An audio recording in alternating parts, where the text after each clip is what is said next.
All 20 right. seconds is a really long time when you're trying to figure out. Dude, 20 seconds is the longest time, especially when you start the show and you're like, did we start the show?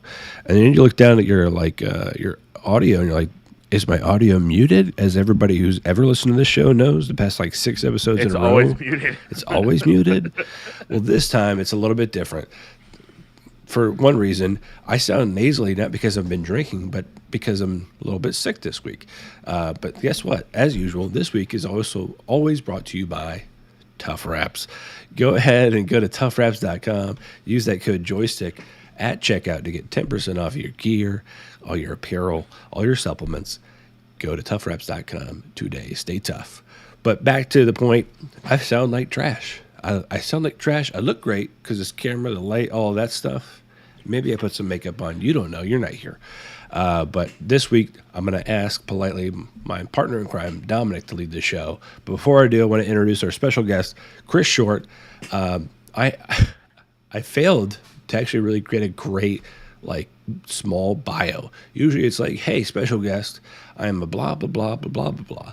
Like, from right now, I'm kind of like, Chris is a dog lover, a ghost hunter, and a basket weaver. I don't really know what it is outside of work besides being yourself that you do. So please feel free to give yourself the public warning label that you would want to share with others, and we'd go from there. Hey everyone, I guess Tinkerer, Chris the Tinkerer. I think that if there's a hobby out there, especially around technology, I've probably touched it. Everything from making keyboards, to getting into video editing, to coding, to building computers, to audiophilia, and building speakers. So that is a word you have to enunciate, by the way. Audiophilia? Audiophilia. You have to be very... I have hemophilia. Is that similar? Yes. Niche word. I was going to say, because audio, how would you describe, being a... Audiophile? Yeah. And Dominic just said he's a hemophilia. He's got hemophilia. He's a hemophiliac. So it's kind of like the philia is, I feel you. You know what I'm saying? I feel you guys. I feel you. So... Get out of here. Fantastic. All right, that's the end of my puns. I can't even talk. Dominic, thank you so much for stepping in and stepping up as always. After you, good sir. Yeah, so let's kick this shindig off. I like the word shindig. So we're gonna start off with the state of gaming today. Not a whole lot in gaming. Psych. There's been a shit ton in gaming this week. But the first things first, we're gonna cover today is Gran Turismo 7. Yes. What happened? No, I was saying Gran Turismo 7. Did anybody? Oh, I'm sorry. Has everybody played Gran Turismo 7? Anybody played Gran Turismo 7? No. You know why? Because it came out the same week as freaking Elden Ring and all that stuff, and I was like, oh yeah, that's right. Gran Turismo 7. The Gran Turismo came out, and we didn't even talk about it last week because there was so much more stuff to talk about. It's really difficult. Timeline. The gaming landscape is so difficult right now because there's a million games that are out, and there are games that came out months ago that I wouldn't really want to play. But quick blurb: Gran Turismo 7 is a 2022 sim racing game developed by Polyphony Digital and published by Sony Interactive Entertainment. The game is the 8th in the mainline Gran Turismo series, and it was announced on June 11, 2020, and released on 2022. Gran Turismo as a franchise is a staple for PlayStation. I mean, all the way back to PlayStation 1 with Gran Turismo 2, and then Gran Turismo 3 and 4 coming to PlayStation 2, and then I think 5 came to PlayStation 3, 6 to PlayStation 4, and 7. I can't remember there was one that was like not a numbered series for Gran Turismo, but as far as like racing sims are concerned, this is kind of like the top.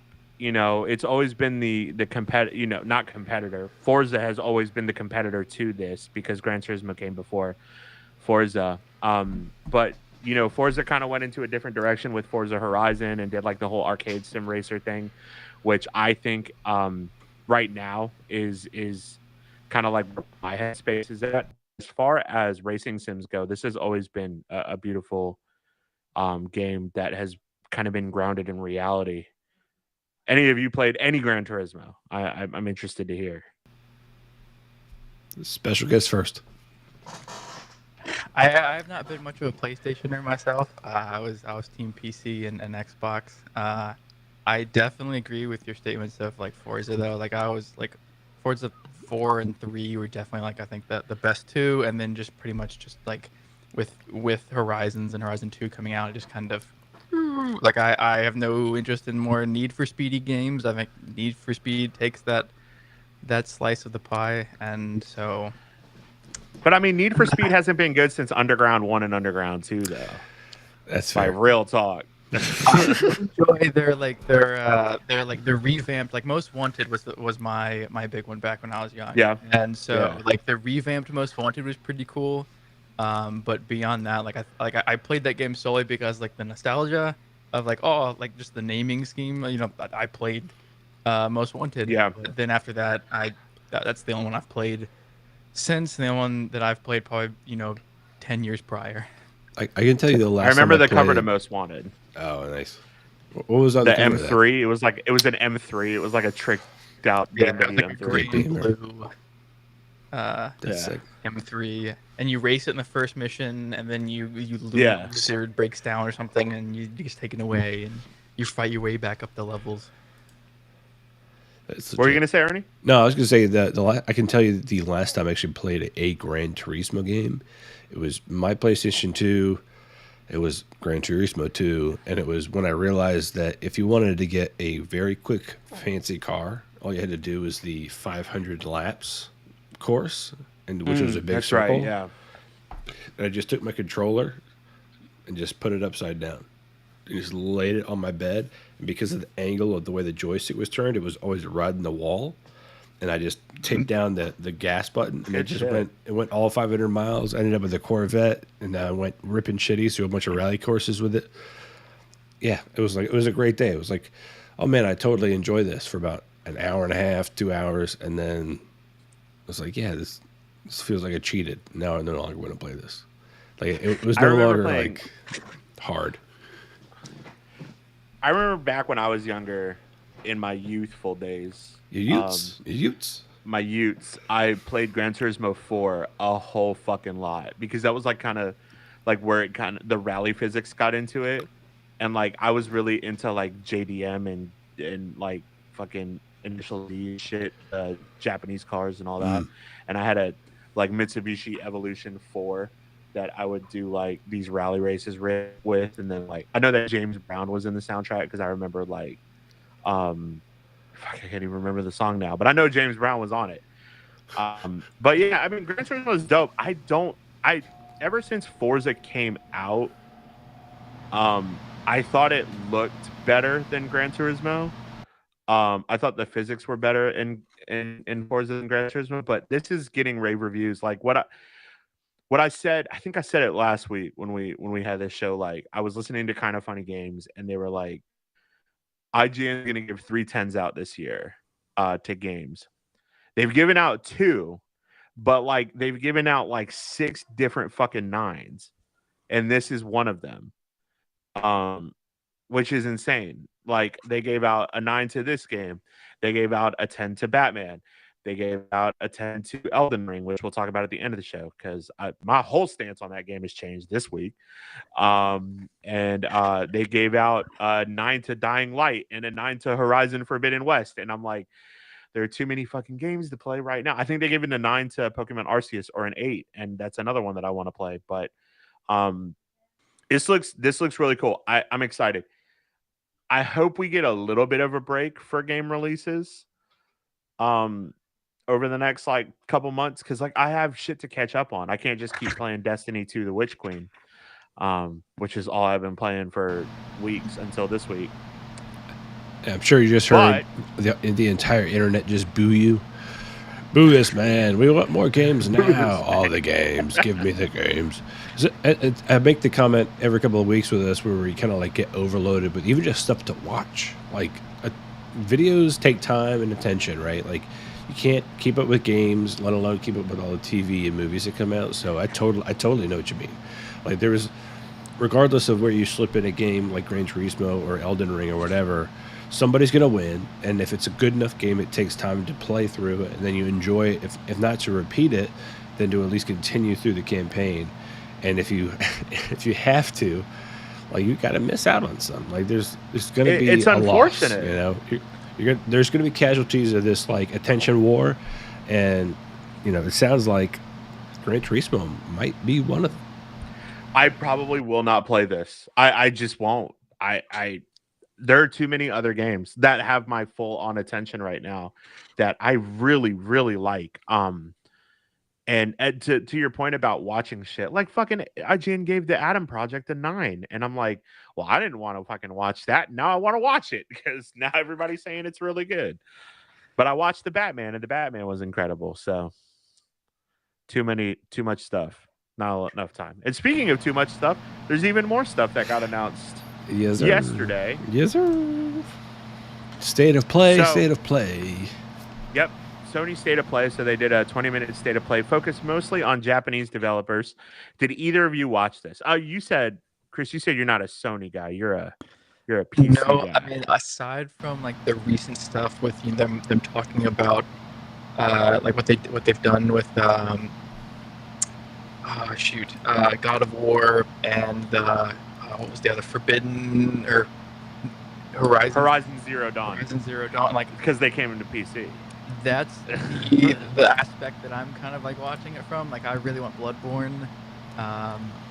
Especially now that you played Elden Ring. You're like, just give me Bloodborne on PC now. I've been watching, like, I kind of took a break from the Souls games. I played one a long time ago, and I was like, damn, I don't know if I have the energy to beat another one of these. So I've skipped out on all of them. Sekiro, I've kind of been like, this looks pretty cool. And then with Elden Ring and kind of like the friend group I'm in going for it, I'm like, all right, fine, I'll go for this one. And yeah, but. So with the State of Play, I would say grading this from an A to an F, this was low C, high D as far as things that were announced. Again, it was focused heavily on Japanese developers. However, it wasn't like cool shit from Japanese developers. So like it kicked it off. Capcom kicked it off with a game called Exo Primal, which the easiest way to describe this game is it's a hybrid of Earth Defense Force with dinosaurs and Anthem. I literally thought they brought back Anthem, and I was like, oh, this is a mistake. I hope this isn't Anthem because Anthem was a trash can. Essentially what this game is it's like portals open up and a bunch of dinosaurs come out, and then you got to kill the dinosaurs, and you're in an exosuit, and it looks campy and it looks stupid, and it's like, all right, that's not really what we want from Capcom at this point. Give me Devil May Cry 6 or Dino Crisis, whatever. Right. Or any other Capcom property at this point. But, that kicked off the show. The trailer was so bizarre, though. I mean, it was like, weird, here's 75 million velociraptors dropping from, like, the height of, like, I don't know, a 50-story skyscraper.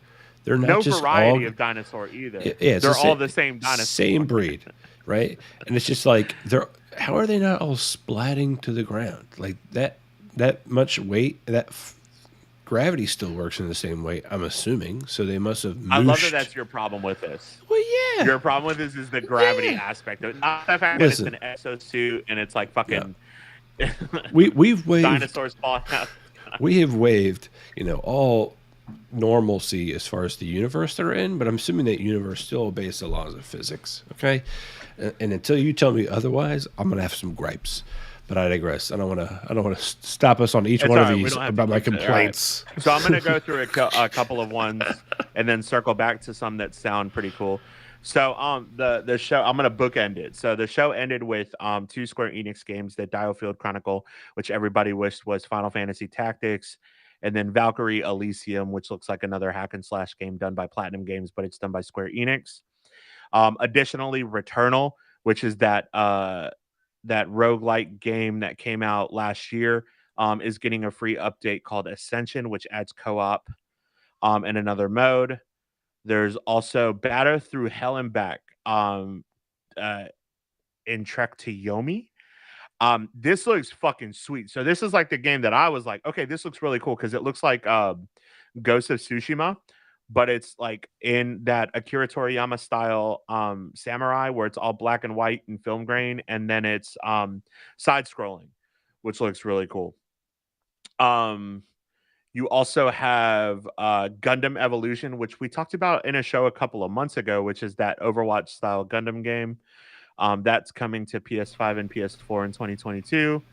Forspoken, which got delayed right before this, is a third-person action game from I don't know who makes it. I think it's Sony. I think it's just Sony Studios. That looks actually really cool. It's kind of like this magical dragon. The only thing gripe that I have is that the worlds look kind of empty. But we'll see. And then you have Gigabash, which is like a kaiju destroy all monsters style top down. Looks like kind of like League of Legends. And then JoJo's Bizarre Adventure All-Star Battle R, which is a fighting game that's been resurrected from the PlayStation 1 Dreamcast era, which is based off of the anime JoJo's Bizarre Adventure and has 50 fighters, and right off the bat looks really cool. And then the top three, I would say, from this that I saw this. The big one is Teenage Mutant Ninja Turtles Cowabunga Collection. Give it to me now. Give it to me now. I spent so many freaking Christmas Eves trying to defeat Teenage Mutant Ninja Turtles Arcade 2 and never did. I need this in my life. Not to mention Turtles in Time for SNES. Give me that shit immediately. This has like every fucking game in it too. It looks so good. It's awesome. But thanks for coming to my TED Talk on Turtles. Yeah. And then the last two, we saw new footage from Ghostwire Tokyo, which is that first-person shooter game that was shown a couple years back at Sony that looks really cool. Friend of the show, Sam Burson, is really excited for that. Yeah, you're basically like Doctor Strange, but first person. Yeah. Like it looks really cool. The more I see of that game, the more I think it looks really cool.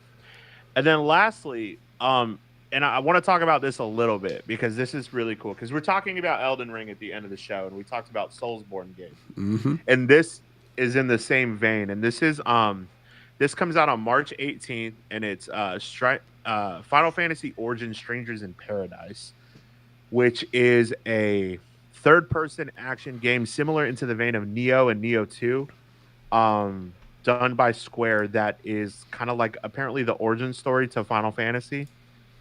It looks cool. It essentially looks like a Soulsborne game meets Onimusha, which essentially is Neo, meets Final Fantasy. They've done a demo. There's a new demo that's coming out that came out that day, so yesterday, and where all your progress carries over. This might be a game that I play after Elden Ring.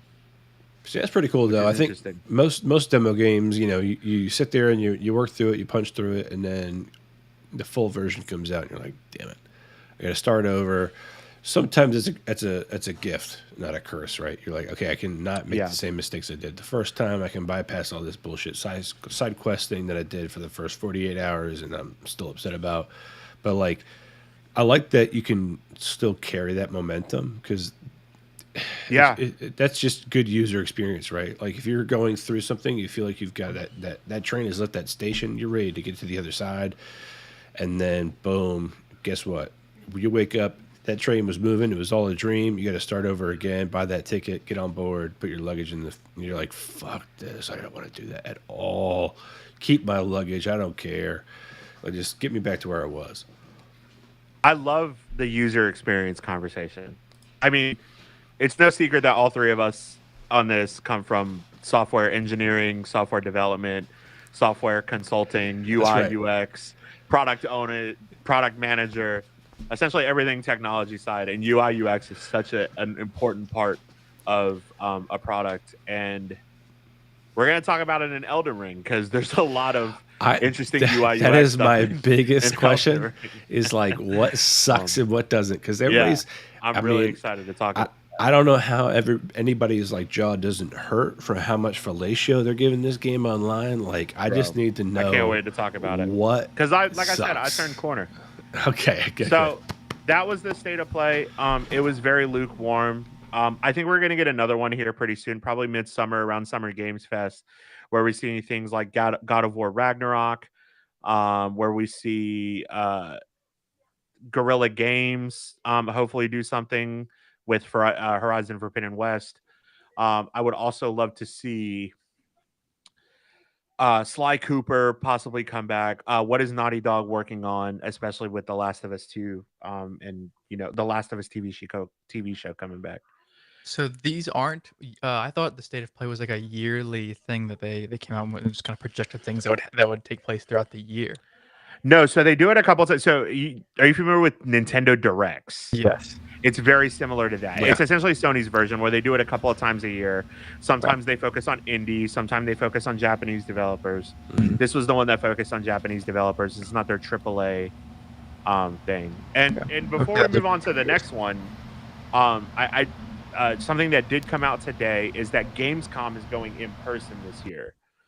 It's the first time that it's going in person since the pandemic, which is really cool. I miss in person, that kind of electricity in the air. And we're going to talk about it in the next thing with Blizzard, because I think that this is going to hurt Blizzard significantly. Do we know what city it's going to be in this year? Or is it It's the same? always in Cologne. I was going to It's say always in okay. It's always in Germany. Okay. Damn. All right. I'll go to Germany. Oh, really? Oh, really? I don't know if you're aware of what's going on in Europe right now. It's not. I mean, Germany's not that far, or not that close. It's close enough. Will they have power by then? We don't know. Moving right along. Sorry, that was a topical discussion. Years later, that joke won't translate. Yeah, people will be like, "What are you talking about with Germany?" Up next. So, with no pomp and circumstance, no announcement, Blizzard puts out a fucking Microsoft Paint keynote graphic of this is what's coming in May. Just straight PowerPoint. And on said keynote, straight PowerPoint, March 15th, Hearthstone expansion reveal. March 18th, Arena World Championship begins. April 19th, World of Warcraft expansion reveal. Not like it doesn't fucking matter. Yeah. And then May, no date in May, just May. May? Warcraft mobile game reveal. Yeah, I have to read that entire Who thing the like a fuck question. is doing their marketing? May? Warcraft? Mobile game reveal? They Oh, all yeah. left. That's right. Yeah. You They got don't know what's Bobby happening. Kotick doing fucking PowerPoints is what he's doing. Exactly. I hope the mobile game is just like flicking Bobby Kotick in the balls. Just that's. Everybody wants it to be pet battles, and I don't give a shit about pet battles. Oh god, I'd actually prefer it to be a mobile game and get it the hell out of the normal game, but that would mean I would have to play to care. So cancel that Real quick, going back, cancel that Forspoken membership. is Gary real Whitta's hard. game. Mike, thank you. I forgot that Forspoken was Gary Whitta's game. That's pretty cool. Gary Whitta is famous for. He was on. He did a stint on Kind of Funny for a long time. He also there you go. wrote. I thought he worked with Rian Johnson on Star Wars, but I'm not 100% sure.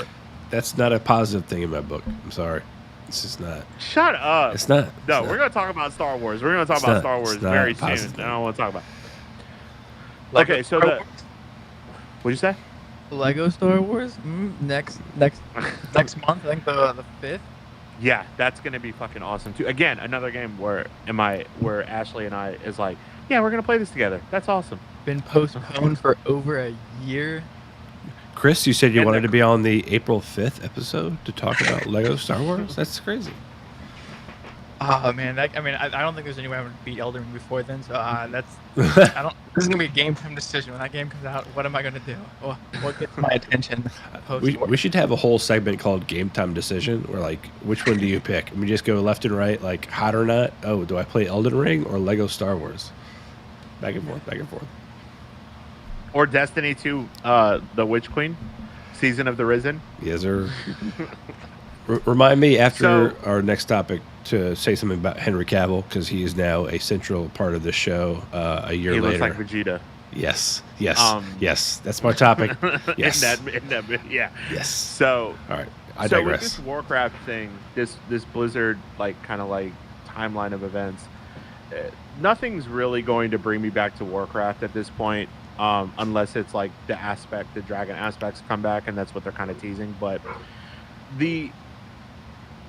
to kind of tell you the state that the game is in right now, 9.2 for World of Warcraft dropped a couple of weeks ago, and the raids world first for Sepultura of the First Ones is going on right now, and no one is in fucking Mythic because the gearing system is horrible. So everybody's doing split runs in heroic and normal trying to get tier gear, and no one has stepped foot into Mythic as of yesterday. And honestly, no one fucking cares. It's ridiculous. I remember like Mike and I would be watching this glued to our computers, watching Method and Echo and Limit and Liquid all do this raid world first, and now it's like, no one cares, which is the sad state that game is in. But hey, treat your employees better, and people will like your game better. So I'm wondering whether or not like, so I always draw now that this show's come out, Mythic Quest, right? I always draw parallels with World of Warcraft with that show, and it kind of humanizes, I feel like, the people that work for World of Warcraft, and I mean the people who are genuinely good, that were not, sexually accosted or, verbally accosted by their coworkers, the good ones. So in my brain, when like you say things like there's nobody in Mythic and stuff like that, I'm just imagining like a deserted hall with people standing in their cubes, staring at screens, monitoring traffic, and just a lone tear dropping down their face as tumbleweeds blow through the rows of cubes. Like that's what makes me like want to play the game again. But at the same time, I'm kind of like, burn it to the ground. You got to start from scratch. Let's go. Change the name. Call it World Craft of War. Who cares? Just redo it all and start from the beginning. But yeah, that sucks, man. Especially if you're a diehard and you still play. I get it. I get the downside there. And at the same time, there's only one way to protest, capitalism, and it's with your money. But I digress. Think of the teams that make this like this is their job. Yeah. Like Echo and Liquid. Well, Limit is not Limit anymore. They moved to Liquid. And then Method. Like these are like this is these guys' job that play this fucking game. And don't get me wrong, there are thousands of people still watching this. Liquid Maximum, who is the raid leader for that team, had like 36,000 viewers on Twitch yesterday watching them do heroic split runs. But like, to put this into perspective, like Destiny 2 had its his raid world first on Saturday for Vow of the Disciple, and there were 350,000 people watching it on Twitch. It was the second highest game behind Fork Knife. So I know, fucking Fortnite. I love it. But yeah, I mean, we'll see how it goes. We'll see. I'm interested to see what the new expansion is called. They typically have a great trailer. Apparently, the cinematic for the end of this was terrible. But we'll see. And to go back to what Mike said, and you were shit talking Star Wars, Gary Whitta wrote Rogue One, helped write Rogue One, which is the apex. Rogue One is the apex of Star Wars. Did he sharpen pencils? Did he get paper? Helped is loosely defined.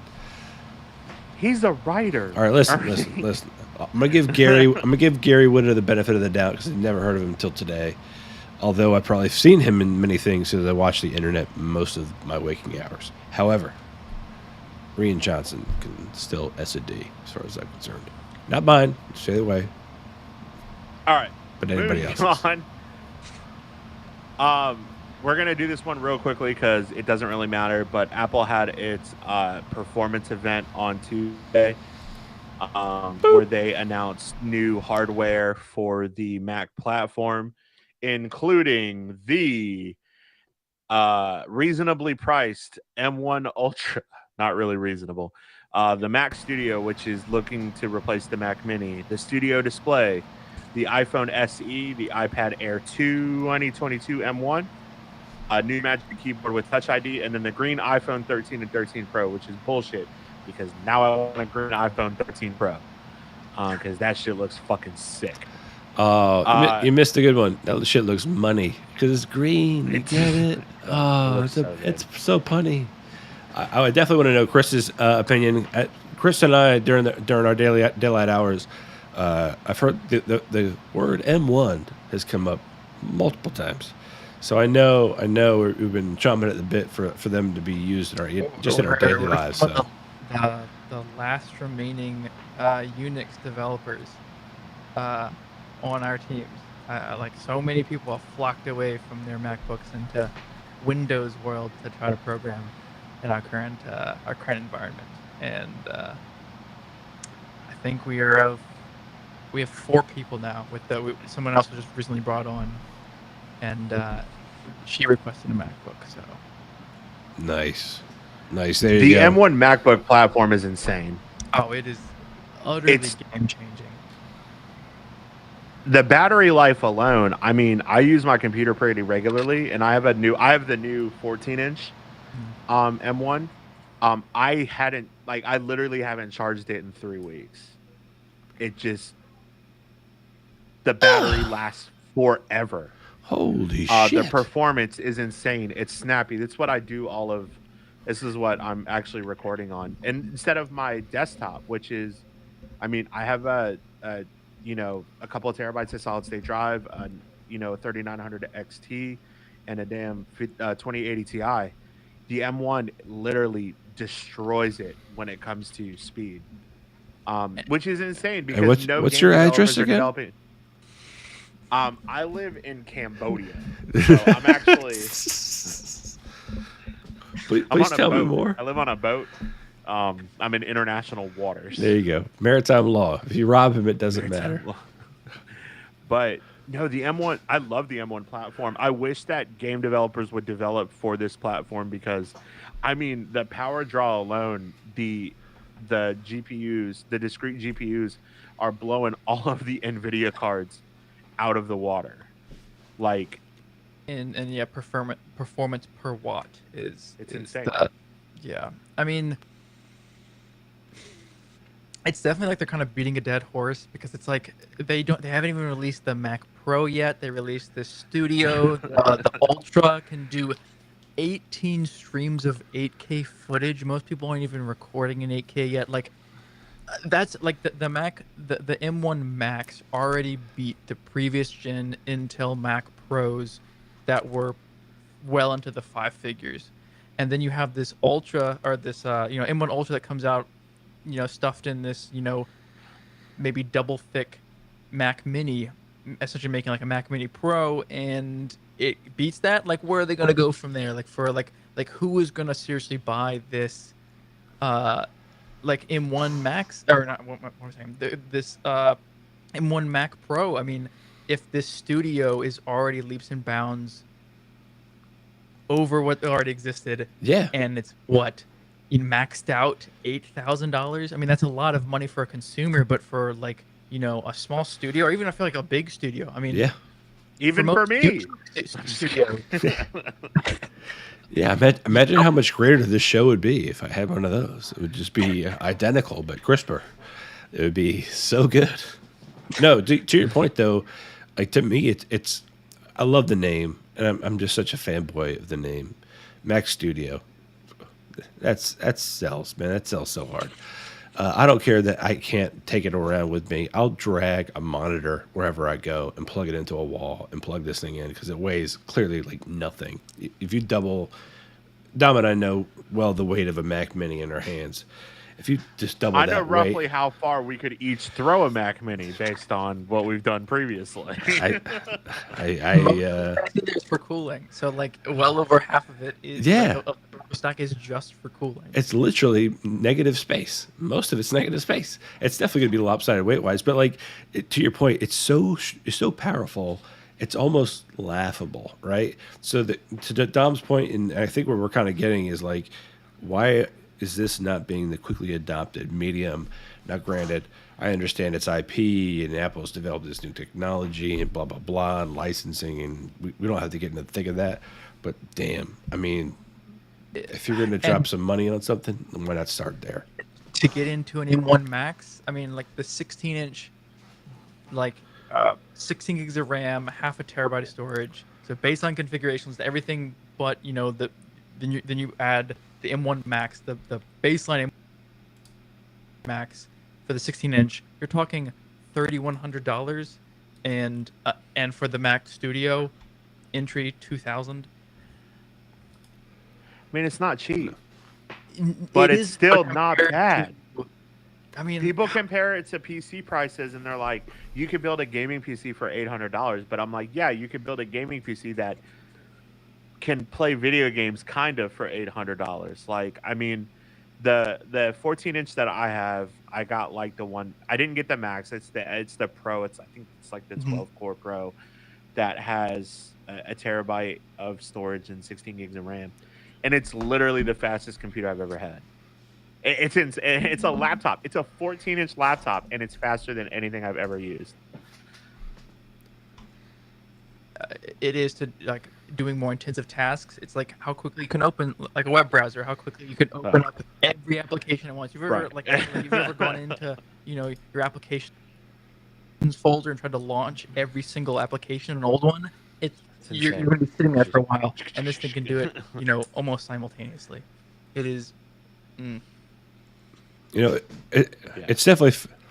Sorry, real quick. So it's definitely funny that I just trashed the shit out of the Mac M1 and my MacBook Pro and yada yada. But here I am, literally on my Mac Pro, watching everything come to a creepy crawl because I just don't have the processing power. I guess I don't know. So hopefully our stream is not jittery. If it is, we'll pause and start again. But just an FYI. I have an Intel MacBook Pro for work, a 16-inch 10-core MacBook Pro, Intel 16-inch for work. And I have a 14-inch for my personal computer. The 16-inch seems like an archaic dinosaur at this point. It's a year older than the damn M1 that I have.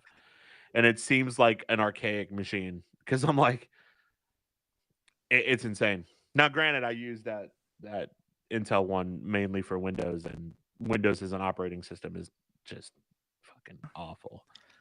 ARM is the future. But moving on, and Apple has proven it. I agree.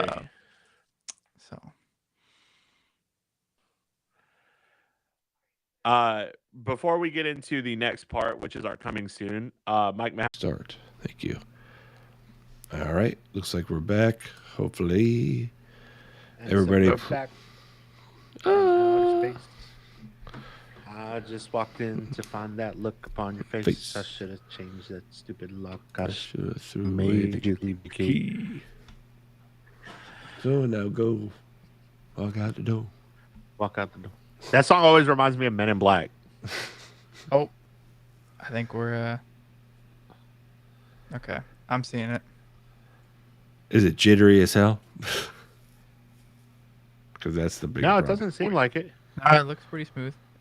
When it first started, it was slightly jittery, but it looks like now it's. I mean, we're seeing it 20 seconds in the past, but. All right, great. Because what happened was I got a little note here. Oh, nice. Thank you, chat, aka Mahaffey, for saying woot that you can see us again. I got a nice little notification here. It's like, hey, the encoding for your video is sucking. Turn down the settings. And I'm like, no, you do better. Don't tell me what to do. You're not my dad. You're not my dad. What's funny is I'm looking. So just for the folks at home, we use OBS Ninja, and what's really super sweet is that it gives me some readings about our footage, and one of them is this CPU. It just says CPU is overloaded, and it's got a nice little fire emoji next to it. So that's Fire. flames, fire. Isn't that from? It's from IT crowd, hell yeah, Fire. fire. Call 911. That's the English.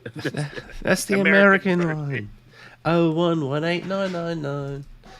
Yeah. So yeah, welcome back everybody. Thank you for being patient. Here we are. Let's rock and roll. We're gonna cut out the dead air. Maybe we will. Maybe we won't. I don't know. It could have been funny. Maybe I wasn't really keep paying me attention. Singing, I Will Survive, because that made it in. Heard that.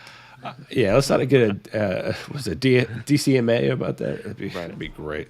But I'm just going to ensure that it sounds like we're back on the line, so let's rock and roll. Booyah, Yeah. shot. All right. Cool. So coming soon. We're gonna go quickly through coming soon because Artie's computer's going to catch on fire? Yeah. No, why Chris is here with us, because I want to talk about Elden Ring. Yes. Yesterday was Disney Day. The Kenobi trailer dropped, much to the joy and crying of the entire nerdom of Star Wars. Not much to say about this. What? It opened. No, this was fucking incredible. It opened up with I can't remember the name of it. It's like the Song of Heroes or some shit, which is the duel between Anakin Duel of and Fates. Obi-Wan. Oh, the Song of Heroes. Excuse me. Yeah, the what? Yeah, and then like he's like, you see a young Luke. He looks just like Anakin. He's wearing Anakin's fucking goggles, and then he says, "Stay hidden," and then it cuts to black, and then you see Obi-Wan. You see Lucasfilms, and the chanting from Duel of the Fates comes in, and then the whole fucking world of millennials that loves the prequels lost their goddamn mind and is like, this is the greatest thing that's ever happened to Star Wars since Dave Filoni wrote the Clone Wars, which is true. Absolutely. And then we see a whole bunch of awesome shit where we see the Grand Inquisitor. We see a new Inquisitor named Reza. We see Sung Kang from Fast and the Furious as fifth brother from another one of the Inquisitors. We hear Darth Vader breathing at the end of it. We see Fortress Inquisitorius, which we saw in Jedi Fallen Order. This looks off the chain. The production, I guess, I don't know if it's just me, but doesn't the production value of this look just high? Like, way higher than The Mandalorian and Book of Boba Fett. I have to go with that personally, mainly because they're in the desert. You know, it's Ewan McGregor. Like you're not gonna phone that in. You know, at the same time that the new planet that looks more like a Tokyo or a Hong Kong kind of Tokyo, like that new planet looks legit. Plus, you get these really slick shots of the Sith Inquisitors and that whole regime, if you will, its so location. Good. It looks so fucking awesome. Even just a little bit of like the teasers with the shadows and stuff like that. And I never watched Star Wars Rebels, so like my opinion on the Head Inquisitor's aesthetic is kind of moot. I mean, we talked about we hit Cad Bane pretty hard when he showed up in Boba Fett. Spoiler alert. Sorry, Chris. But no worries. I mean, it's a guy. It's a guy. Okay. Yoda didn't look like Yoda, but there's a person with things on his face, and he's an Inquisitor. He looks badass. And when that lightsaber started spinning, where is he? I was ready for helicopters of lightsabers. So let's go. No, they do that in fucking in Rebels. They fly with their. Shut up. Yes, are you serious? That lightsaber is a propulsion, and they fly with it like a helicopter. I hope they fucking do that in this show. They do that dude. You need to watch Rebels. How would that not give away their location? They're coming. How do you know? The Inquisitors in the show. There's no hidden hand in this like there is with the Sith in the prequels. They're pretty much out there, and they're out there hunting Jedi. So they're basically like supposed to be just acts of God. You know they're coming. Here comes that tornado. Yeah. The hurricane's about to crush you. Here comes an Inquisitor. That's wild. That's awesome. So, Chris, are you a Star Wars fan? Yes. Given his All right. Lego reference, though, Yeah, I know. I have to That's what I'm assume. saying. Hit me with it. What did you think? I've actually not seen. I've only seen bits and pieces of the trailer, and now that I'm sitting here thinking, I'm like, damn, I haven't actually seen the whole thing. I've seen. It's a minute and a half. of it. If your day is that tightly wound, we need to talk to I people might at have work. secretly started watching it in the. I mean, 'cause it's so far off. Like I'm afraid to get like the point of me sitting here going like, oh yeah, I'm so excited. I'm like, bro, you still have like So 2 months. far off. It's 3 months. It's 2 months. Not even 3. It's 2 months. It's May 25th. What are you doing? It's the day after my kid's first birthday. I'm trying. I just doxed my child, but I'm trying to see it the next day, bro. That's on my girlfriend's birthday, so I don't know. You just doxed your girlfriend. She's not even here to defend herself. We're gonna watch this. The day after my wedding anniversary. It's all important. I know. Happy birthday. Turn it on. Blow out those candles. Turn on that Apple TV Plus. We're going to definitely be watching it. Or sorry, Disney Plus. It looks, to correct me if I'm wrong, there is a moment with somebody in an alleyway, and it's just a shadow. Obviously, it's a cloak, but that gun is clearly a Han Solo gun. Yeah? Or at There's least a it's lot of the shit in that style trailer to type. unpack. You see the back of someone's head that's talking to the Grand Inquisitor that looks a lot like Tamura Morrison's head. Yes, sir. And everybody's like, is that Rex? Is that Cody? Like, listen, Bro. I've been on a Star Wars kick for a lot recently. I started like with all these games that have come out, like, and I'm like, I don't have enough time. I started replaying fucking Fallen Order, and I was like, Nice. this game is so good. But Ash and I have gotten into Legos, like actual like the pit of building fucking Legos. Like, Ain't nothing wrong with it, dude. Ain't nothing wrong with it. I got this guy right here, which is Oh, is that the A-Wing? No, that was Mando. It's the Mandalorian starfighter that Bo-Katan. Listen, I can't show you everything, but we have like an A-Wing, an X-Wing, a Y-Wing, the Razor Crest. We have dropped the only two things we haven't bought are the 8,000 piece Millennium Falcon and the AT-AT and the Death Star. We haven't gotten those because that's discontinued.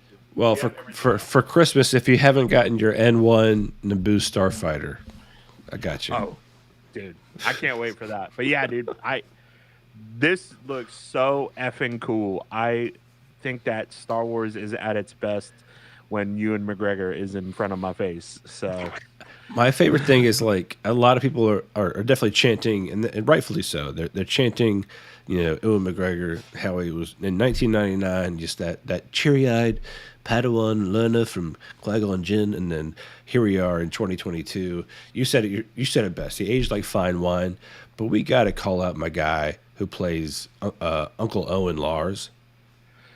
Joel Edgerton? Bro. He looks great. He looks great. He looks great. He was wonderful in Green Knight as like a weird kind of I don't know, debauchery kind of dude, but still like the fact that even in that moment in the trailer, although it's very quick and glimpsy, you're like, was Uncle Owen kind of a badass?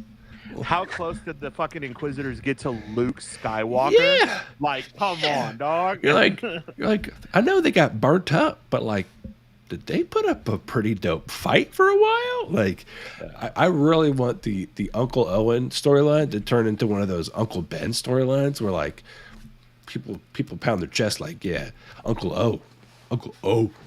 I can't wait. People are very interested to see how the fact of, and I won't give away anything from Rebels, but how does Obi-Wan get from how does he look 10 years after the Revenge of the Sith, which is what he looks like now, to where he looks like Alec Guinness in A New Hope. I mean, which isn't that many more years. I mean, let's be fair. The Emperor looked a certain way, and then Force lightning turned back on him, turned him into a pile of lumps, right? And I love what's his face? Oh god dang it! He was the voice and the model for the clones. God damn it! You guys are gonna have to help me on this one. It's a Star Wars game where there's a buzzhead Padawan who is basically Vader's apprentice. Sam Witwer. Thank you. Sam Witwer posted online. He was like, "You ever work with somebody and they're kind of a dick to you, and then they get a promotion at work, I'm gonna need some space. Hashtag Kenobi, because Well, he also voices, Maul. yeah, exactly, Yeah. on Rebels. So then, like about 20 minutes later, his next tweet is just Kenobi.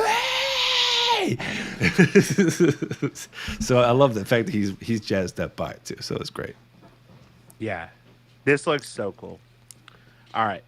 I digress. Moving on. Next and coming soon, we have Slow Horses. I don't really know anything about this, so I'm going to read the quick synopsis. After a botched and publicly embarrassing training mission, British MI5 agent River Cartwright is exiled to Slow House, an administrative purgatory for service rejects known as Slow Horses.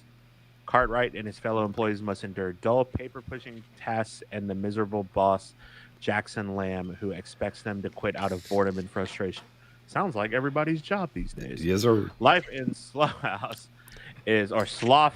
is defined by drudgery until the slow horses become entangled in a dangerous gambit by Regent's Park. Boom. Have you seen the trailer for this? I have not, but It's got some Gary Oldman's in it. decently famous people in it. Gary Oldman plays the main character, Jackson Lamb, who's head of this department. As the synopsis says, long story short, you kind of you botch it in MI5, but you kind of still have some promise or some secrets. They shove you down in this basement, and unfortunately, probably because of Gary Oldman's character, they created the basement in the first place. So now they just send him down there to for him to hole monitor them, and he's clearly just, if you look, I mean, Gary Oldman, the minute you put a camera on the guy, he does no wrong. So I'm going to watch it regardless. But he already kind of comes off as this begrudging leader. So check that box for me. You've got people who clearly had enough skill to get the job in the first place. Now they're shoved somewhere and made to feel less than. Box number 2. And if you really want to turn this into a Bad News Bears for spies, let's go ahead and just add some drinking and debauchery, and then plus any kind of spy work. Let's go. I'm going to watch this all day, every day, twice on Sunday. I can't wait to see what this show does. It's based off a series of books that evidently were kind of well received. So it feels like a slow burn, at least by the trailer and given the amount of outfits that you see during the trailer. So it's obviously not like a bunch of high impact moments from one-off episodes. But I loved him in Tinker Tailor, Toy Soldier, just being that kind of methodical, more rhythmic kind of spy person, taking his time, looking at things. I would love to see him in this role of a begrudging, irritated, grouchy, grumpy old man kind of mentor. So I can't wait to see. It's like Sirius Black, but older and less less enthused about trying to kill Voldemort. You know what I mean? So let's go. I'm for it. So before we get to lightning round, I got 2 things to point out from the audience that old Mike Mahaffey said. One, Gary Whitta wrote the first draft of Rogue One and coined the title, so he didn't just fucking help. He's up on this. And then Mike also says Rebels is incredible and has his favorite Jedi ever, who is Kanan Jarrus, and that's Kanan Jarrus is pretty awesome in Rebels. You also see him in the beginning of the Bad Batch, which is pretty awesome too. But moving right along to the lightning round, a few of these. So I'm going to go quickly, and if we want to circle back to any of these for a moment, we can. First up, Gotham Knights sets its release date to October 25th, 2022. That's the WB Montreal game, centered around the Bat family after Bruce Wayne's death, which is pretty awesome. Snoop Dogg has joined FaZe Clan. Who the fuck? What? And will not. Florence Pugh is reportedly in talks to join Dune 2 as Princess Irulan. Let's fucking go. I will watch her in anything. There's also another Dune casting today.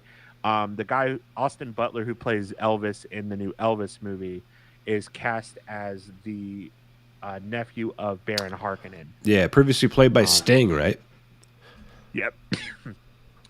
The God of War TV series is eyed for Prime Video. That's pretty cool. Zoe Kravitz was rejected from The Dark Knight Rises auditioned because she was too urban, aka they didn't like the fact that she was brown. Antony Starr, who we'll talk about in the next section, was given a suspended prison sentence for attacking a chef in Spain, I believe. Okay. The Batman director, Matt Reeves, confirmed that the second spin-off series set within the universe will resolve around Arkham Asylum. It is important to note that the first spin-off series that they had talked about, the GCPD one, was canceled in favor of this. They are moving forward with the Penguin one still. The fourth season of Daredevil for Disney Plus has been officially announced and will be connected to the MCU, which is pretty awesome. And then both Super Pets and Black Adam have been delayed. That is not all that has been delayed. The Flash has been delayed to 2023. Aquaman Lost Kingdom has been delayed to 2023. The Shazam 2 has been moved up to 2022. And the Willy Wonka movie has also been pushed back. So the Isn't DC that 2022. crazy, dude? It's insane. They were like, I just saw the Batman, and they had this trailer in front of the Batman that was like, the year of superheroes. And then they fucking moved all the movies. 2 minutes later. Like how much did you spend on that trailer to, like, you got to ring it out? We got to really ring it out, guys. We got to get people hyped on it. And then, okay, we got our penny's worth. And then the next day, just nixed. All right. So, new releases is going to be pretty light. We have two today. The first being The Boys Diabolical, a series of animated short stories telling the stories of the universe of The Boys using various animation styles. I consider this like the Star Wars visions or the Animatrix of The Boys universe. Ernie, I know you like The Boys. I know this is like right up your alley. I cannot get into that fucking show. Why not? Why not? I like superheroes that are like nice. Like every superhero is a dick in this show. That to me is what makes it funny. Is like it's the same reason I think you'd appreciate the Guardians of Justice from last week. Like this universe is basically like, you know, what if your superheroes weren't like motivated by altruism, but like what if they were motivated by like money and greed?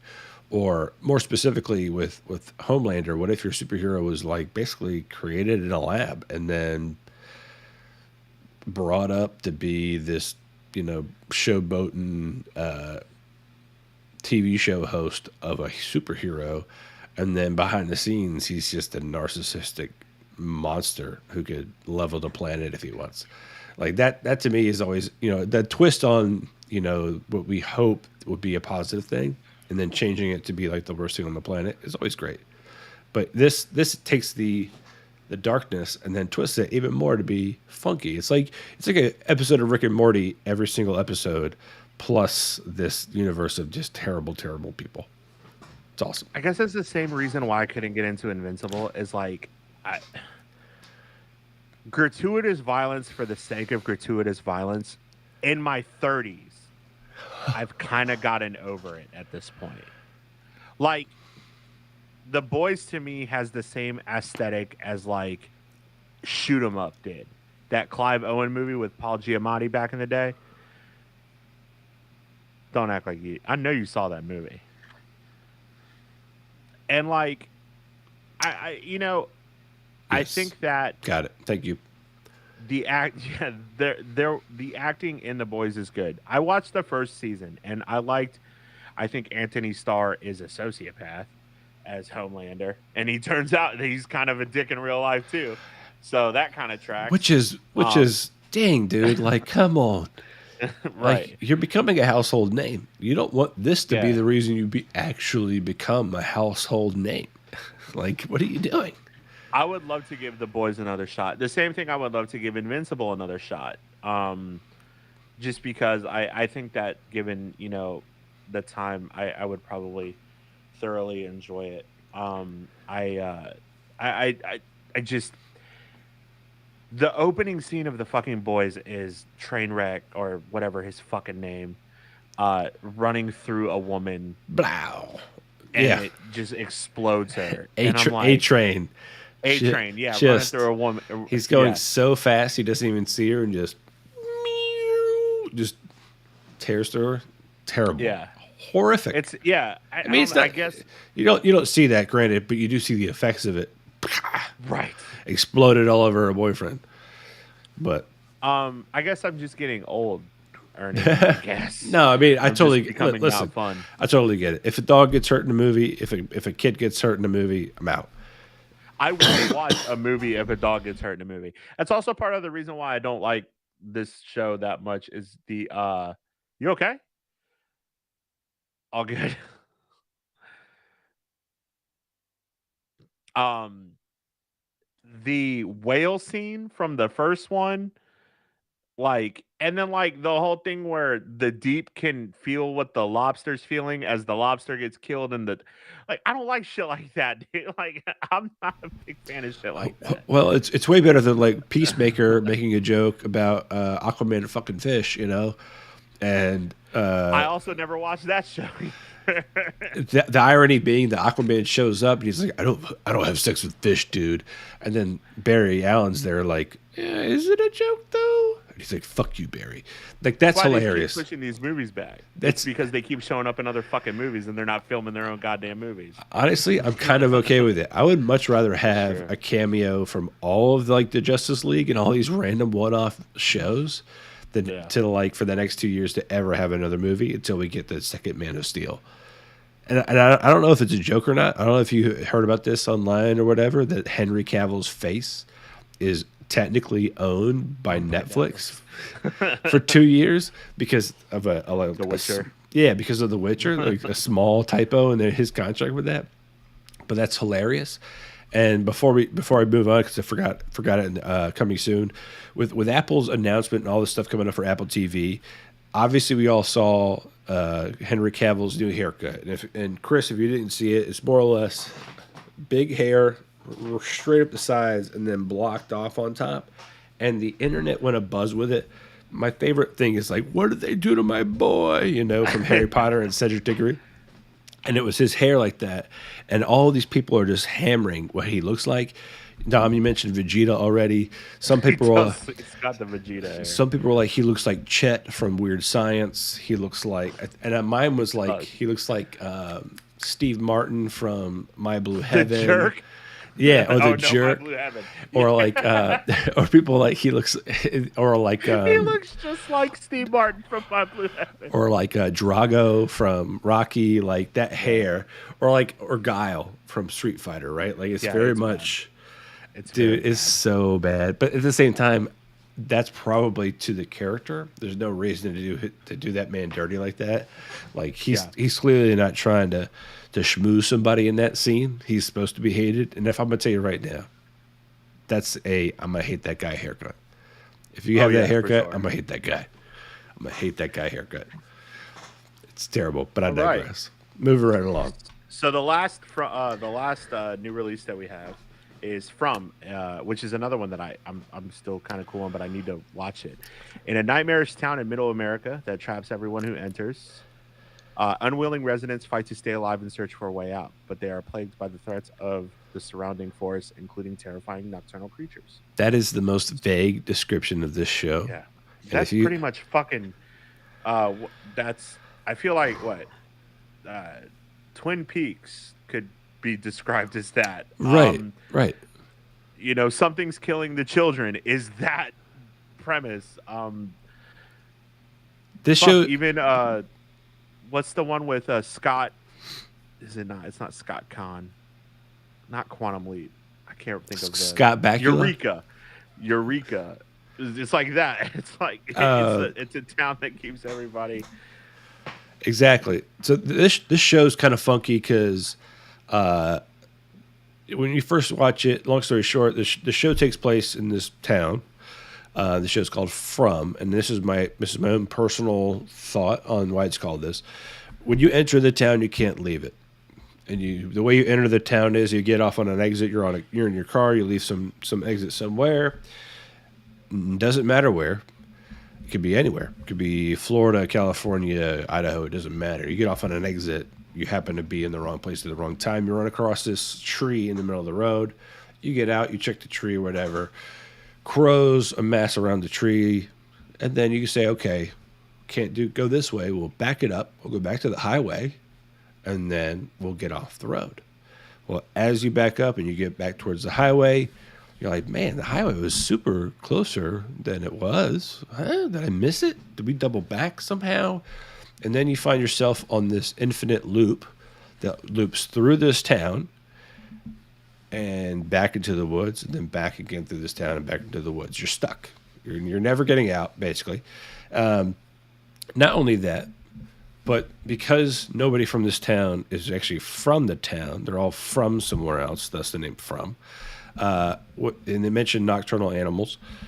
Nocturnal animals are kind of like, basically like these slow-walking zombies. They're like people. And not only are they don't run, they're just super slow. But not only they look like people, they get in your head, they whisper like, hey, how's it going? Just let me in your house.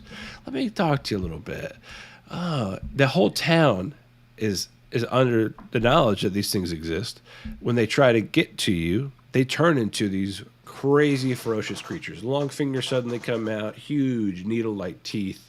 It's awesomely scary. It's a great little fun time.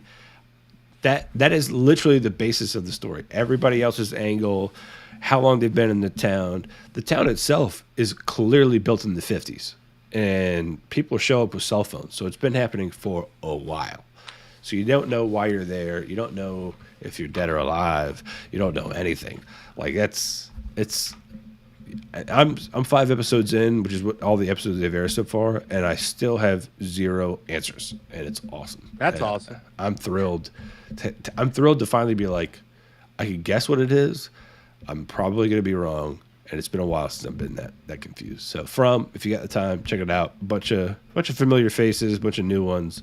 At the same time, it's good enough writing. The acting's good enough. You're like, let's turn the lights on. I might go turn the lights on and let the dog out tonight. You know what I mean? So enjoy. Thanks, Tom. I appreciate that. What?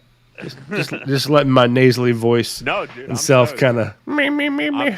You actually made me want to watch it because that fucking description didn't. Dude, and it's so good. On Mike for who put the show notes. No, it's literally IMDb for you. Dude, it's creepy. Like it's definitely like a slow burn. Like, you watch it and you're like, there's again, the first like half an hour you're like, okay, and then you start to get it. You're like, oh, this is fucked. Yeah, like this is a paradox that you can't escape. You're going to be frustrated. It would drive anybody insane. All right. Woo! So, as we round out the end of the show with our final topic, this episode is brought to you by Tough Wraps. Bam. Use code Joystick for 10% off of your checkout. Stay tough. Boom. All right. The hour has approached. Chris, thank you for sticking with us. Yes, you've been a great addition. You've been a great addition to the show. However, you were brought here for a specific reason only. And that reason is not because you have beautiful glasses and way too much tech in your house. Yes. It's because you're wavy hair. It's because of your wavy hair. Elden Ring. Let's talk a little bit about Elden Ring. So Elden Ring came out a little while ago. And I'm going to tell you right now that I'm going to eat crow.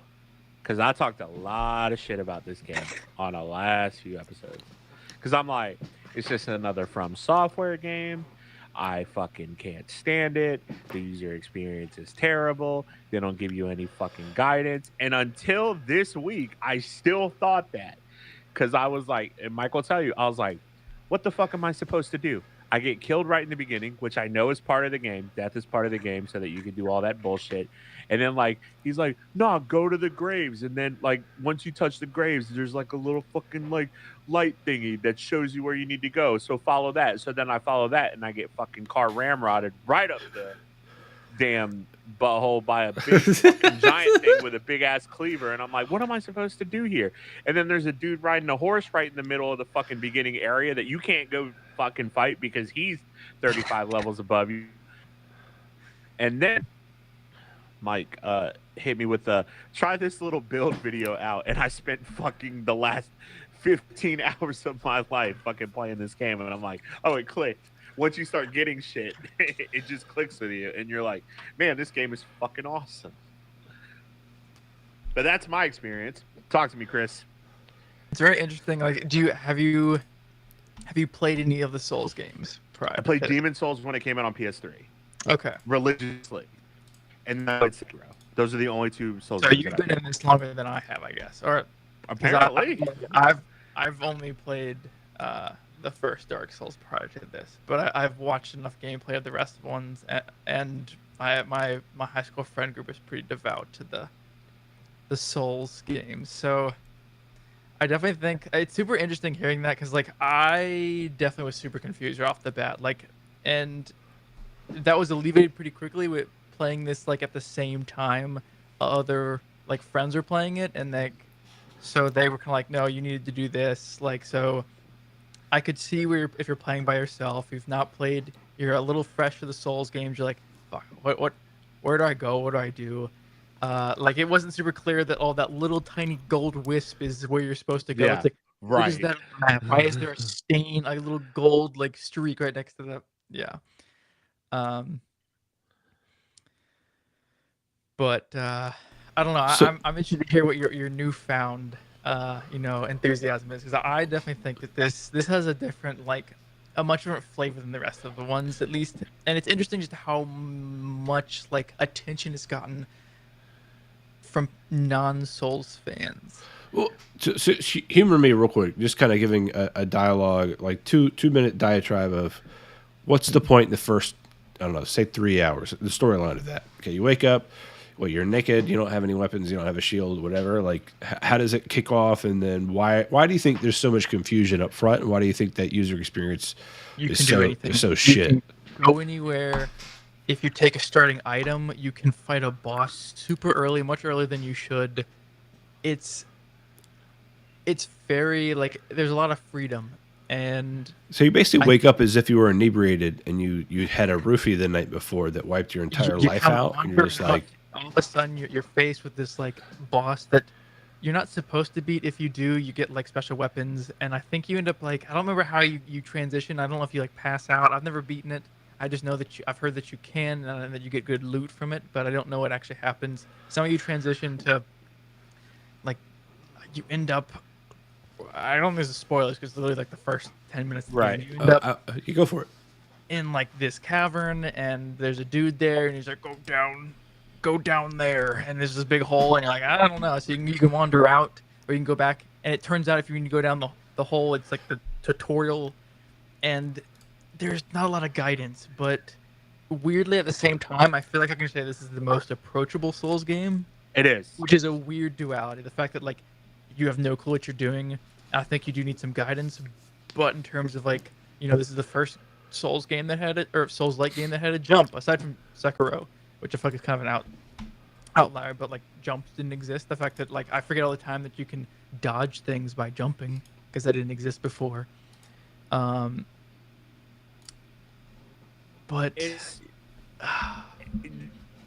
Ernie, you hit the nail on the head. You wake up and you're like drunk, and you're like, what do I do? And literally the game says, you can do anything. We're not going to tell you what to do. You can go to this castle, and then you can try to fight this guy, and you can do this guy. And so what really clicked for me is literally Mike sent me this video and says how to get very powerful very early on in the game. And it's by a guy named Poir Gaming. And the guy that did this, I played Neo 2 religiously. I played Neo 2 for like 500 hours. And Neo 2 is very similar to the vein of Souls, like the Soulsborne games. It's just faster. It's way faster. It's like a hybrid of Devil May Cry meets Dark Souls, or Onimusha meets Dark Souls. And this guy, Poir Gaming, was like, do this, and kind of gives a route of where to go and all that stuff. And I did it, and I got this sword called the Sword of Night and Flame, which gives you like an attack that does like this sweeping fire move as your heavy attack, or it does like this fucking Kamehameha wave as your light attack. And I'm like, okay, this is what clicked for me, because now I can go back and like kill shit. And now I'm like really into like the places that I went. And boss Godric, and I'm like, all right, cool. Like, I'm like into this shit now. Like, where do I go now? And this fucking game, because Mike told me that there's like a second level to the fucking map, and I'm like, what do you mean there's a second level to the map? So See, like I'm not even that far along in the story. I've spent so much time just exploring. And that's what I'm doing. Yeah. I'm at Godric right now, but I spent so much time. I found, like, my friends told me where the first colossal weapon you can easily get to. It's called the Great Sword, and you have to go out to the Kaled lands and retrieve it, and it requires a ton of strength, and so I've been leveling that up. But it's like the amount of that, like, you can approach it from so many different ways. It's kind of just so you can just simply, kind of bulldoze your way through, go through all the bosses. Like, I have a friend that has somehow beaten it. He just finished his third playthrough, in which he basically just tried to speedrun it, and it's just like basically proving, because we're like, no, there's no way. And each boss taking like maybe 10 times. The amount of versatility, like, this is, I don't, this might be getting a little far, but I feel like in terms of like playability and the amount of freshness with each thing you do, like the different ways you could play, it's very Skyrim-y. Like, I think it's going to be that type of game in terms of like people still playing it. I mean, I guess it doesn't have the mod support that Skyrim has, but Sure. in terms of like how long, like how many hours of content that you can milk out of this, and also seeing Oh, just yeah. the breadth of like people, like seemingly who aren't, huge into Souls games playing it. That this is kind of, I mean, I went to New York City 2 weekends ago, Nice and flex. there was an Elden Ring. There was an Elden Ring ad in Times Square. That's Like, pretty big. That's pretty big. I've never seen that. Like, maybe for like Battlefield like 2042 that level, but I also have never been to New York City or to Times Square, so I don't know. That's a common thing. Yeah. To Ernie's question about how are so many people getting into this game that are not like fans of this genre, it's really difficult to avoid a game that people have come out and said this is literally the best game that has ever come out of all time. So, like, regardless of whether you played a Souls game and you go on the internet and you go on Twitter and you have fucking journalists that are like, this is the best game that's ever been in gaming and it's incredible. True. You're going to pick up that game and then you're going to get your ass kicked. And you're like, why do people like this fucking game? And then, like, you're going to be like me where you get pissed off and you play it for an hour and throw it away. Yeah. And then now I'm staring down the barrel of spending 300 hours in this game and I'm like, fuck. I didn't need a game that I needed to spend 300 hours in. I already spent 2,000 hours in fucking Destiny. I mean, I think I had an epiphany earlier today where somebody compared it to being like the best video game version of like Dungeons and Dragons. And Dungeons and Dragons obviously has been around for decades, right? Decades of fans and decades of new people playing it, and even people who are apprehensive, once they play a round of D&D, they kind of get it, and like, no wonder people fucking love playing this shit.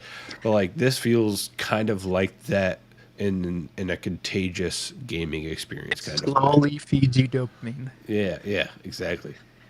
And what's nuts, or like this game, like these games are notorious for having like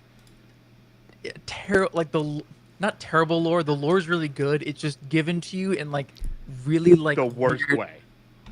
Like where the intro is just a dude talking about nonsense. You're like now I understand it now that I've like, kind of gotten picked up more little breadcrumbs of the lore, but they don't explain anything to you. They just like, and you go up to see a new NPC and they start just barfing more just nonsense. You're like, how does that fit in? What are you talking about?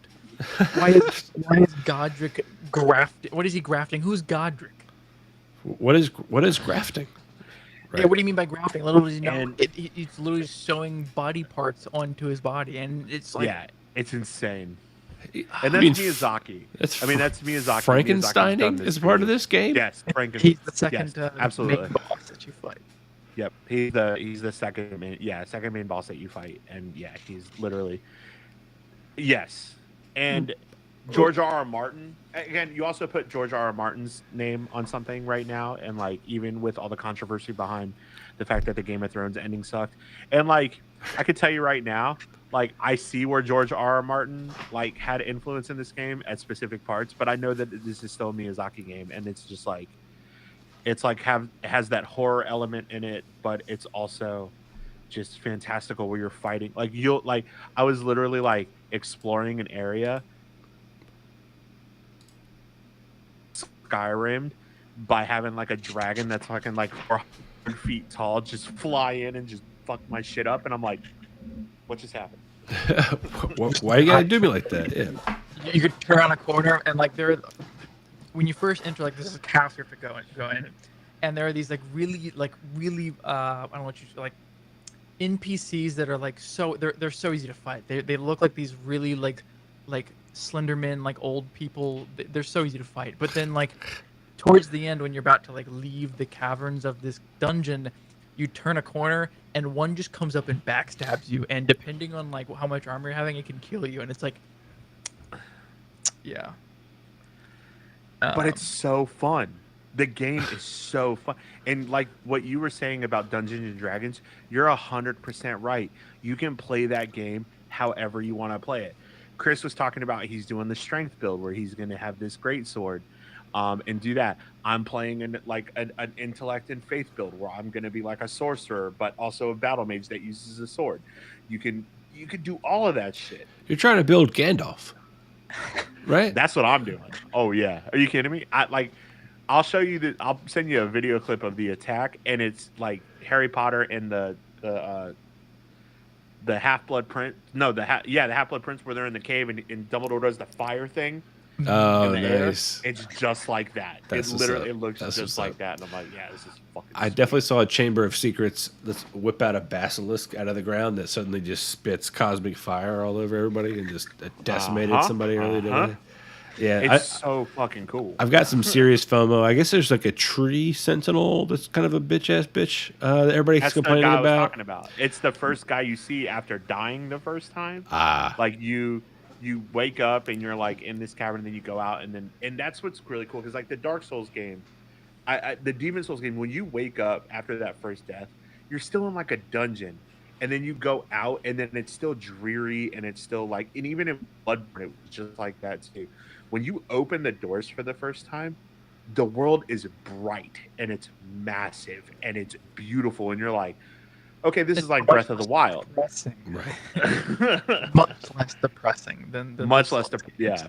But yeah, the tree sentinel. Yeah, he's right fucking there. He's literally right there, and you're like, oh, I think I'm supposed to go kill that guy. And then you walk up to him, and he hits you one time, and you're dead. What I saw was somebody had basically did all the side quests, right? And they show up, and they're like, all right, I'm going to try this out. And they basically mimicked and just let their mimic fight the tree sentinel. Yep. And won. I was just like, okay. I've heard the tree sentinel like 3 different times in the past 24 hours on 2 different Slack channels. And clearly that's nobody to be fucked with. And like a sentinel just whipping that out. It was like he was just walking around watching it. Just sit, like, I don't know if you can tell your character to sit, but he was perched up on like a little bit of a ledge, just like watching it like it was a gladiator fight. Like there's this ghost mimic just going head to head with this supposedly beast of and now I know first boss. So like that kind of stuff I love. And of course, you guys have probably seen the viral video of the the dude chick who basically had no armor on and was just sidestepping and slightly slipping away from another like early boss. It was just a shield, a small wooden shield, and like a great sword, basically. So like I feel like that's going to start to happen. And Chris, you already mentioned speed runs, so like that to me is like that's one of those things where I love a game, but at the same time, if I hear about a game and I don't hear any flaws, I'm kind of like, fuck that game. Like I want to hear like somebody just conquered it, and it's attainable before I play it. Like I don't want to go into this knowing it's just going to be the worst. There's a lot of blood boiling. There's a lot of rough edges to this game too. All right. Oh, like, really? Right off the bat, this game ran like fucking shit on PC. Yeah. Like it did not run well. They had to patch it like day one. They had to continuously patch it. It ran like shit. The UI and UX of fucking these Soulsborne games. It's very overwhelming. Before you get used to it, it's like, what is all this information? Like there's no pause button, or you can pause it now, but like you have to go into like 18 different submenus and hit like the Konami code to fucking pause it. Like there's some rough edges around this game. Like, and there's also like there's very frustrating parts where you're like, you get iframed by a fucking boss, and you know that you dodged something, and he still hits you with it and kills you, and then you're like, This is still a this is very bullshit. like a hardcore game because they're you know the previous Souls games haven't had pauses. So like this is a very it's like the I wouldn't even say gentrified. Like it's just like No. instead of having like it just has like a nice easy on ramp into the hardcore like Yeah. game genre. Like it is a hardcore game. You can be sitting there looking at your map and you kind of forget like oh where am I supposed to go? And then you just like start getting attacked. You're like shoot what am I hearing? You unpause and you're dead. Oh, okay. So there's not even like pausing. Like it's No. like real world all No. the time. You're looking at your map. It's like playing an MMO. If It's you're- like playing an MMO, yeah. If you do hit the map button, or if you're in any of the menus, aside from the very main menu, which is like choose your save, Yeah. there is no pause. Oh, No that's pausing. obnoxious. Well, it's And real then, life, right? also, Like, like if you're playing this game, like you can play co-op and you can have someone like join and help you, which is really cool. But there's a flip side to that where someone can invade your fucking game and then go and kill you. Like, I mean, and just be an asshole about it. So I mean, And- it's Enemy scale. So if you have someone in your world, it's not going to be like it's not the same difficulty as if just one person. I know bosses and mini bosses scale. I don't know if mob difficulty scales. But I know it's like it's either two times or 1.5 times health for bosses if you have, and that's also like you can also request like for each boss before you go in like an NPC to help you, like a character that looks like it would if it was like a person that a real person that you invited in, but it's an NPC. And if you request this NPC's help, the boss is going to have that health multiplier applied. oh, so that So- NPC could just do nothing, and they just made it That- twice as hard to beat that boss. There's a lot of like verbal abuse you kind of yell sometimes at the NPCs because sometimes they do a great job and you die at the last minute and you're like, oh, let me do it again. The next time that NPC does nothing. Yeah, Oh, so like it's actual Yahtzees. person. Yeah, okay. Oh, So it's it like, is RNG to the fullest. Like sometimes it dodges, it is an absolute tank, and sometimes one time I was playing with Margaret and Rajier, like Roger is his name, with an I between the G and the E. Roger. Just his entire he was just stuck in the running animation, running into the wall from which you enter like this little like foggy mist portal to like enter each boss. He was stuck running away and Margaret just killed him, just kept attacking, and Roger did nothing. And it's Jesus. like, come on, Roger. So yeah, I used that summon for Margit literally so that I could have Margit attack him, so that I could just keep fucking pot shotting Margit with magic. Like it's like I just was like, the purpose they serve. They are distractions. You sacrifice them for the greater good of the game. yeah, but they Born, because people love Bloodborne. People are like, Bloodborne's such a good game, and I'm like, I've tried Bloodborne 3 or 4 times, and I can't get past the Cleric Beast, which is the first boss. I'm like, I just can't do it. It makes me want to play Sekiro because I think the biggest thing is it's a much. Elden Ring is a faster game than the first Dark Souls game. Like, you can actually not have an overweight build. Like rolling is just kind of like you're a tubby roller in Dark Souls 1, but in Elden Ring you can kind of wear varying amounts of weighted armor, and your rolling and your agility is kind of modified based on whether you're heavy, light, or I guess just medium weight. And Sekiro is a very like agile type Souls game. It's very good. I loved Sekiro. Yeah. Sekiro is very linear too, Mhm. compared to the other Souls games where there's like an actual direct kind of like, go here, kill this guy, go here, kill this guy, do this. I Yeah, really like Sekiro. that's The from what poise system in Sekiro was really cool too. Which was really awesome. But yeah, I mean, I think we beat this dead horse of Elden Ring's an awesome game, and now I want to just go play Elden Ring because Mike's like, hey, I followed this farm, a whole bunch of runes, and I'm like, all right, cool, like send it to me, and I'm gonna go play it. My favorite But thing is just the amount of like shit talking that has happened in our Slack around this game, and it's been like, and it's funny because Chris and I, we share a world during the daylight hours, and Dom, you and I share a similar or we share dissimilar our after world. dark hours. Right? Yeah. During the dark. we share our after dark hours during the daylight hours, and it's funny how the parallels are there. Like another one of our gaming brethren during the day, this guy Cody, shout out Cody. He's talking about doing like a Elden fashion vlog, just because you can customize your character and things like that. He shared a screenshot that made his character look very much like what if David Bowie was in Elden Ring, which I thought was great. So like it's funny to me just how much has come out of this game in the past several days. Now, granted, there's a bunch of games that cause that, and usually it's like, hey, have you played 12 rounds or whatever it's called? Have you played XYZ game? This is mysterious. This is this game's got some mystique to it, and yada yada.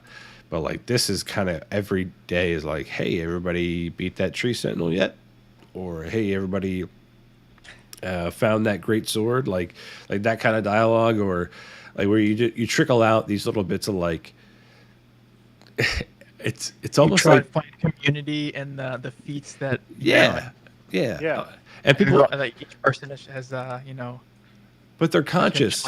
They're conscious of like I don't want to spoil it for the person I'm feeling for. Like you're in the dark, just going like, do I have friends here? But I don't want to ruin the chance of meeting other friends by being too loud about it. You know what I mean? Like, so I love that, especially given the size of Chris and my pool of people.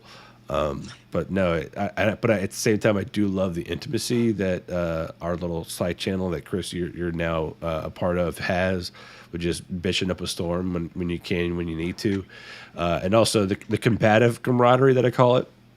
When it's like, oh, is it hard? Do you need me to log in for you and get you some levels? Yeah, okay. Like, I was gonna bring that shit up because Mike has brought that shit up a few times. So Mike Mahaffey, who does all of our show notes and puts all of our shit together, Mike Mahaffey said like I've known Mike and Ernie for fucking 12 years at this point, and Mike knows how to like trigger a response. yeah, you just turn those screws. Yeah, Mike says Elden Ring's similar to any game where you have to grind for levels. The only difference is it's not like Destiny and World of Warcraft where you can pay people to carry you through it. Oh, and I was like, I had a really bad day at work. That day, and I literally am reading this, and I'm like, and all I posted was the GIF of Tom Hardy from Mad Max, where he's like, "That's bait." That's bait. And I was like, "No, I'm not getting into that." And apparently, that has like destroyed Mike because he still is laughing about that. Because fuck that. Dude. Well, I was so mad. I mean, shout out the Sam and Heyo Sean, friends of the show, and people in our Slack. They were like it's got to be hard, just playing the game in general, and then you got these heaters coming from Mike at you like that too. Like it's got to be even worse. Like, yeah, it's definitely not great. But you come to what you think is like a safe place, a tree of trust, and then you just get poo-pooed on by your friends. Like that's not great. And then like you said, like he like half-heartedly says, "Do you want me to log in and help you get some gear and some levels?" And I'm like, "Nah, fuck you, Mike. I'll do my own levels." Shit's great. It was really funny. It snapped me out of that really foul. I was in a really foul mood, and it snapped me right out of it. I was like, this is really funny. Like he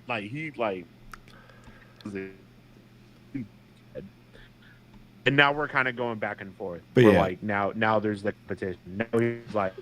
Now I was like, all right, I beat Godric in fucking 2 tries, and he's like, oh, I beat that motherfucker in 1 try. And I'm like, God damn it.